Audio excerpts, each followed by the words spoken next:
बताइए सुमित, आज का सुपर शेयर। शुक्रिया दीपाली। अभी कुछ देर पहले बात कर रहे थे आप लोग विविमेड लैब को लेकर भी, ये भी सुपर शेयर के तौर पे बताया गया, तो एक अच्छे नंबर्स की उम्मीद भी थी। नंबर्स आए, नंबर्स काफ़ी साउंड, शेयर 10% के आसपास ऊपर कामकाज कर रहा है। अगला शेयर यानी कि आज का जो शेयर है वो है तालब्रॉस ऑटोमोटिव। इसके नंबर्स आ चुके हैं और नंबर्स जो आए हैं वो मोरलेस अच्छे भी हैं और स्टेबल भी हैं।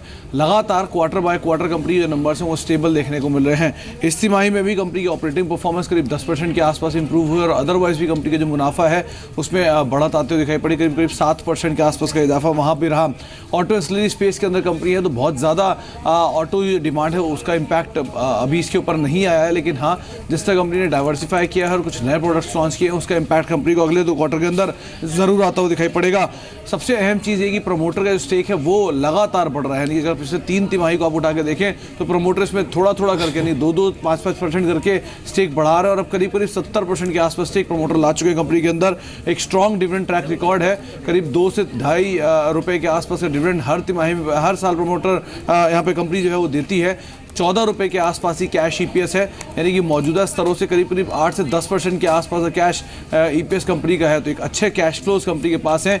डेट सिचुएशन देखिए तो ऑलमोस्ट कंपनी डेट फ्री हो चुकी है और पिछले 3 साल के अंदर कंपनी ने अपनी सिचुएशन को बहुत तेज़ी से रिड्यूस किया है। तो ये कंपनी के लिए एक बड़ा एज कंपनी के, इसीलिए एक स्ट्रॉन्ग जो मार्जिन है वो होल्ड करती है, चाहे ऑपरेटिंग मार्जिन देख लें या फिर नेट प्रॉफिट सिचुएशन देख लें। एक जो रिपोर्ट रेफर किया रहा था क्योंकि बहुत सारा कंसेंसस है इसके रिपोर्ट्स को लेकर, लेकिन कार्वी की एक रिपोर्ट को रेफर किया जा रहा है। उनका मानना है कि एक अच्छे वैल्यू पर है क्योंकि 12 के मल्टीपल पर है और 9 रुपए की ईपीएस है। तो गोइंग फॉरवर्ड जिस तरह की वैल्यूएशन दिखाई पड़ रहे हैं, उनका मानना है करीब 160 रुपए तक की चाल भी इस शेयर में आने वाले समय में देखने को मिल सकती है। बिल्कुल। सो नजर रखिएगा तालब्रॉस ऑटो पर, करीब 6% ऊपर ये ट्रेड कर रहा है। गौरांग, आखिरी सवाल होगा आपसे।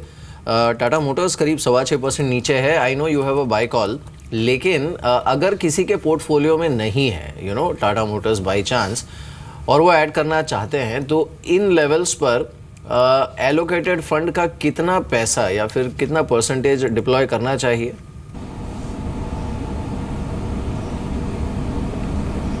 वेल, अगर जोखिम झेलने की क्षमता कम है मीर तो 20-25% आप शुरुआत करें, और अगर जोखिम झेलने की क्षमता थोड़ी ऊपर की तरफ है तो आप 40-50% तक भी जा सकते हैं। जी, शुक्रिया गौरांग आपका शामिल होने के लिए शो में और अपने व्यूज शेयर करने के लिए। टाटा मोटर्स अब करीब 6 से 6.5% की वीकनेस दिखा रहा है।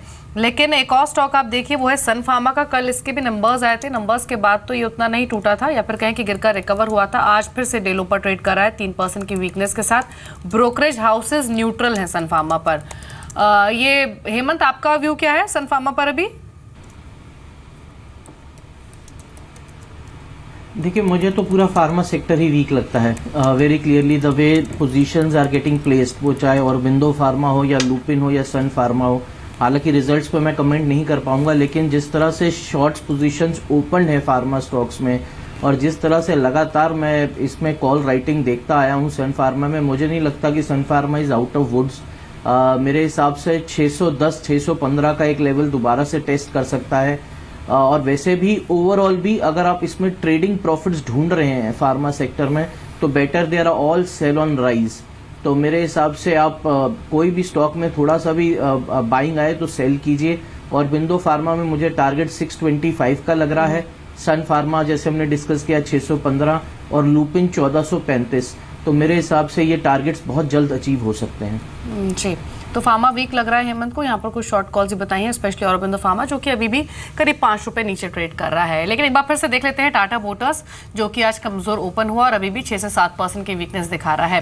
कल शाम टाटा मोटर्स की एक कॉन कॉल हुई जिसमें एस इन्वेस्टर राकेश झुंझुनवाला ने कुछ तीखे सवाल पूछे। क्या क्वेश्चंस थे और क्या रिस्पॉन्स आया मैनेजमेंट की ओर से, वो जान लेते हैं डिम्पी से। डिम्पी, स्पेशली जेएलआर के जो फॉरेक्स लॉसेज हैं उसको लेकर काफी तीखे क्वेश्चन राकेश झुंझुनवाला की ओर से पूछे गए हैं कॉन कॉल में। एग्जैक्टली क्या क्वेश्चन रहे और मैनेजमेंट की ओर से क्या क्लैरिफिकेशन आया? देखिए, कल मार्केट बंद होते समय जब नंबर्स आए थे तब तो बीटा का रिएक्शन था, लेकिन जब शाम को कॉन कॉल हुई तो उसके बाद से जो बातचीत सामने निकल के आई है उसका रिफ्लेक्शन आज 5.5% में आपको देखने को मिल रहा है। असल में राकेश झुंझुनवाला के जो क्वेश्चंस हैं वो कुल मिला के एक ही थीम पे चलते रहे, वो थी हेजिंग पे, क्योंकि उसी को लेकर उन्होंने कड़े सवाल पूछे। मैं उनका पहला सवाल आपको बता दूं, उन्होंने स्ट्रिक्टली पहला सवाल क्या रखा था मैनेजमेंट के आगे। उन्होंने कहा कि पाउंड में गिरावट की वजह रही है, उनको समझ में आ गई है, क्या आपकी हेजिंग 70 से 80% थी। ये मैनेजमेंट से पहले सवाल पूछा कि इतना हेज आपने क्यों किया 70 से 80% जब पाउंड के अंदर गिरावट थी डॉलर के मुकाबले। तो मैनेजमेंट ने माना कि हाँ उनकी हेजिंग थी और हेजिंग 70 से 80% के आसपास की थी। टाटा मोटर्स की तरफ से ये जवाब भी आया कि एक साइक्लिक इन नेचर होता है ये, वो एक ही बार में इतनी हेजिंग नहीं करते बल्कि सिस्टमेटिकली साल दर साल के हिसाब से हेजिंग होती है। तो ये पहला क्वेश्चन था और पहला जवाब टाटा मोटर्स की तरफ से आया, जिसमें ये कह सकते हैं कि पलड़ा राकेश झुंझुनवाला का हावी हो गया कि जहां पे पाउंड टूट रहा था आप 70% हेज करके बैठे थे उसी करेंसी में जो सबसे ज़्यादा कमज़ोर थी। यही बात उन्होंने फिर से दूसरी तरफ में पूछी। उन्होंने कहा कि क्या पाउंड की गिरावट में जो अगले 8 महीने हैं ये गिरते क्रम में आपकी हेजिंग है या फिर एज इट इज़ रहने वाली है, ये दूसरा उनका सवाल था। तो और जो हेज है वो क्या ऊपरी स्तरों पर है, क्योंकि हेज की भी एक रेंज थी 1.30 से 1.40 अगेंस्ट डॉलर जो कि पाउंड के अगेंस्ट था, क्या वो उतना ही है? तो यहाँ पे टाटा मोटर्स का जवाब आया कि हेजिंग एक साइक्लिंग प्रोसेस होती है। उन्होंने सेम जवाब ही दिया। उन्होंने कहा कि एक बार में नहीं होती है, साल दर साल बांटी गई है। उन्होंने ये ज़रूर कहा कि हाँ गिरते क्रम में होगी, आगे चल के आप हेजिंग का क्वांटम थोड़ा सा कम देखेंगे, लेकिन हेज का नुकसान या फ़ायदा ये डिपेंड करेगा उस करेंसी पे जिसके अगेंस्ट हमने इसको हेज किया हुआ है। ये दूसरा सवाल था जिसमें ये कह सकते हैं एट द वेरी लास्ट कि राकेश झुंझुनवाला ने फिर से बाजी मार के दिखाया कि आप देखिए कि आपकी हेजिंग अभी भी थोड़ी गलत चल रही है। तीसरा सवाल जिस पे उन्होंने मैनेजमेंट को घेरा वो ये कहा कि हेजिंग में जो तिमाही में जो कमी जारी है, क्या जुलाई से शुरू होने वाली तिमाही में हेजिंग एक घटने वाली है या फिर अभी भी बढ़ ही रहेगी?